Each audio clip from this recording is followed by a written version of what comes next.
ଆମେ ଗୋଟେ କାମ କରିବା, ଗୋଟେ ବଡ଼ ଜିନିଷ ଜାଣିଦବା। ଏଠି ତମେ ମୁଁ ଆମ ଝିଅ ସେଇ ଝିଅରେ ଶୋଇ ପଡ଼ିବା। ଚାଲ ଆତ୍ମହତ୍ୟା କରା ମହାପାପ। ଠାକୁରଙ୍କ ପାଖରେ କ୍ଷମା ମାଗିବା। ହେ ଠାକୁରେ, ଆମେ ତମ ନିୟମକୁ ଭାଙ୍ଗି ଆତ୍ମହତ୍ୟା କରୁଛୁ, ତମେ ଆମକୁ କ୍ଷମା କରିଦିଅ ଠାକୁରେ, କ୍ଷମା କରିଦିଅ ଆମକୁ।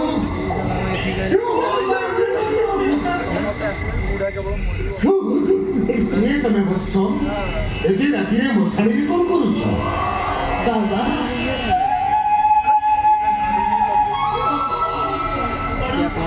ଆପଣ ଆସିଛନ୍ତି ବାବା। ଏ ଦେଖନ୍ତୁ ବାବା, ମୋ ସ୍ୱାମୀଙ୍କର ସେଇ ଗୋଟିଏ ଭୁଲ ପାଇଁ ଆଜି ଆମେ ସମସ୍ତେ କେମିତି ମଶାଣିରେ। ବିଶ୍ୱାସ କରନ୍ତୁ ବାବା, ସେଇ ଗୋଟିଏ ଭୁଲ ପରେ ମୋ ସ୍ୱାମୀ ଆଉ ଜମା ଭୁଲ କରିନାହାନ୍ତି। ତାଙ୍କ ପାପରୁ ପ୍ରାଶ୍ଚିତ ହୋଇଯାଇ ହଉନି କାହିଁକି? ଆପଣ ପୁରା କହୁଥିଲେ ଦଣ୍ଡିବା ଶକ୍ତି ଜାନ ଥାଇ ସେ ପୁଣି କ୍ଷମା ଆଚରଣ। ଆପଣ ପୁରା କହୁଥିଲେ ଆପଣଙ୍କ ଜଗନ୍ନାଥ କାହା ଉପରେ ରାଗନ୍ତିନି ବୋଲି। ଆମ ଉପରେ ତାଙ୍କର ଏତେ ରାଗ କାହିଁକି? ଆମର ଦୋଷ କଣ?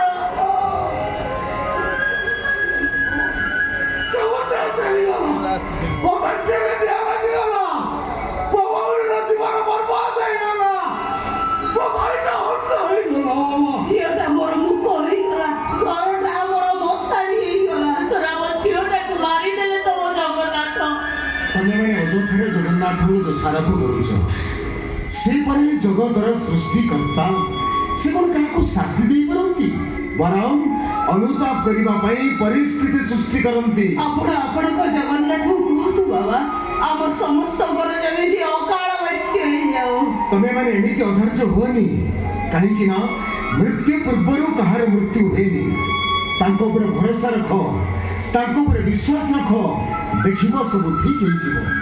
ଆଉ ଗୋଟେ କଥା ମନେ ରଖ, ସେ ଯେମିତି ଉଜାଡ଼ି ପାରନ୍ତି ସେମିତି ସଜାଡ଼ି ବି ପାରନ୍ତି। ଡାକ, ସମସ୍ତେ ତାଙ୍କୁ ଭକ୍ତି ଚିତ୍ତରେ ଡାକ। ମୋ ଝିଅ କଣ ଫେରି ଆସିବ? ଡାକ, ବିଶ୍ୱାସର ସହିତ ଡାକ। ମାମା! ଉଠ ଲୋ ମାମା! ଆଉ ଥରେ ଡାକ। ଉଠ ଲୋ ମାମା! ଉଠ! ଡାକ, ବିଶ୍ୱାସ ସହିତ ଭକ୍ତି ଚିତ୍ତରେ ସମସ୍ତେ ତାଙ୍କୁ ହିଁ ଆଖି ବୁଜି ଡାକ। ଉଠ ଲୋ ମାମା! ଉଠ!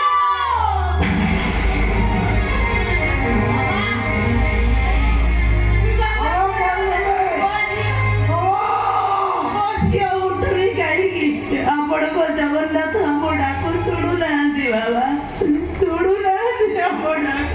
ଏମିତି ଶୁଣିଲେ ଭାଉଛ, ଆପଣମାନେ ପୁରା ତାଙ୍କୁ ଏପର୍ଯ୍ୟନ୍ତ ବନ୍ଧୁ ବୋଲି ଭାବି ନାହାନ୍ତି।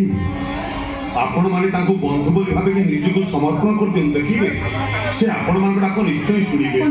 ତମେ ନିଆଁ ଯେମିତି ସୁନାକୁ ଚିପଚିପ କରେ, ଅନୁତାପ ମଣିଷକୁ ପରିବର୍ତ୍ତନ କରିଦିଏ, ମୁଁ ଠିକ ସେମିତି ପରିବର୍ତ୍ତନ ହୋଇଯାଏ।